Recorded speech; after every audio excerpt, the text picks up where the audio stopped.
sayang. And even si Vice Ganda ay dapat ay pupunta kay Bea. Kaya lang, di ba, si Vice ay appear na siya doon sa concert ni Jessica Sanchez. Kinumpirma ni OG Diaz na si Vice Ganda ang superstar na tinutukoy sa article ng Philippine Entertainment Portal o PEP na nagkansela ng flight to Spain.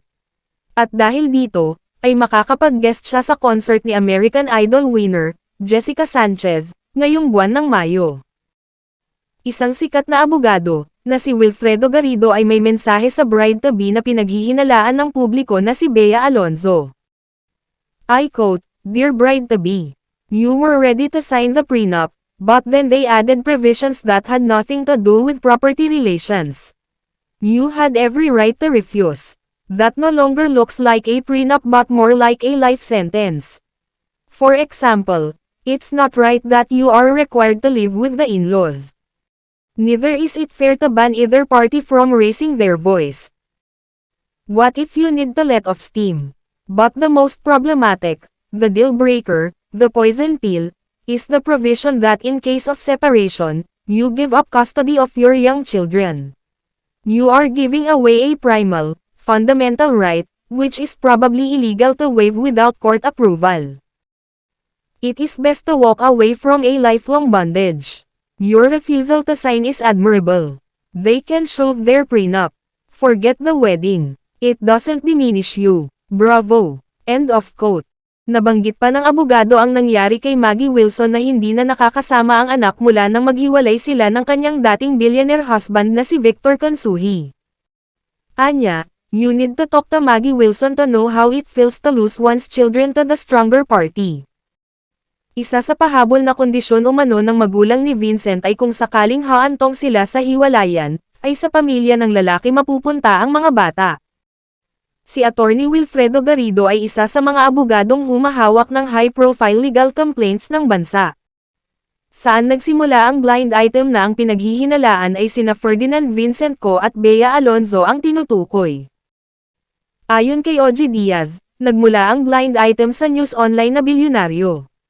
Dagdag pa ng batikang kolumnista, ay wala raw civil wedding na namagitan sa prominent couple. Binalita rin ng bilyonaryo news channel na pilit raw inaayos ni Vincent Co ang sitwasyon, at kino-consider nila ang civil wedding sa Makati before Mayor Nancy Binay.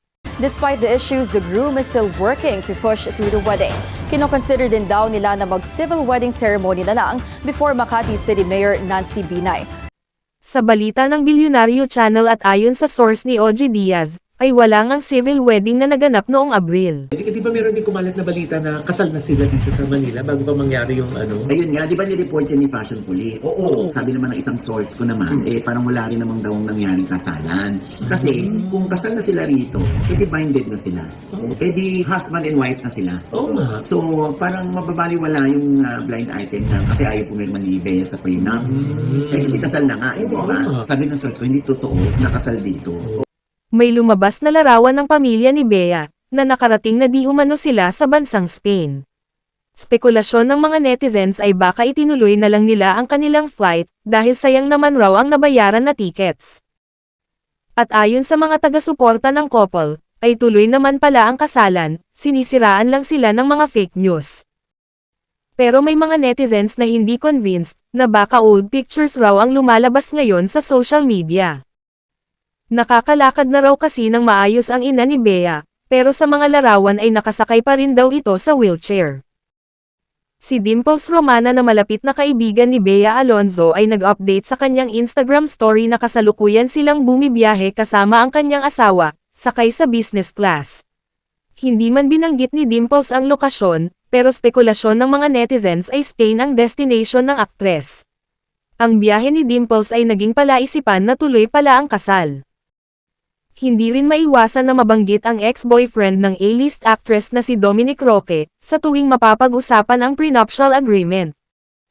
Ayon kay OG, willing naman raw si Dom na pumirma, lalo na't pakakasalan umano niya si Bea at hindi dahil sa kung anong meron siya. Willing namang pumirma itong si Dominic. Dahil second time nang naunsyami ang kasal ni Bea, pinaparatangan siya ng ilang netizens na siya ang problema. Pero iginigiit ng mga taga-suporta ng aktres, na napaka-unfair nito. Hindi naman raw tumatanggi si Bea na pumirma ng prenuptial agreement. Ang nagpa-atres raw sa kanya ay ang pahabol na kondisyon, na tila sinasadya raw upang ipitin ang aktres at umatras ng kusa. Sadyang matalino lang raw ang aktres at may paninindigan. Hanggang ngayon ay wala pa ring statement ang bawat panig. I can only speak for myself. And ako kasi parang ilang taon ko din, di ba, pinaghirapan na yung buhay na meron ako ngayon, may monetary and mentally, di ba? So parang for me to find somebody like to enter in your life, dapat pareho, kumbaga dapat i-complement each other.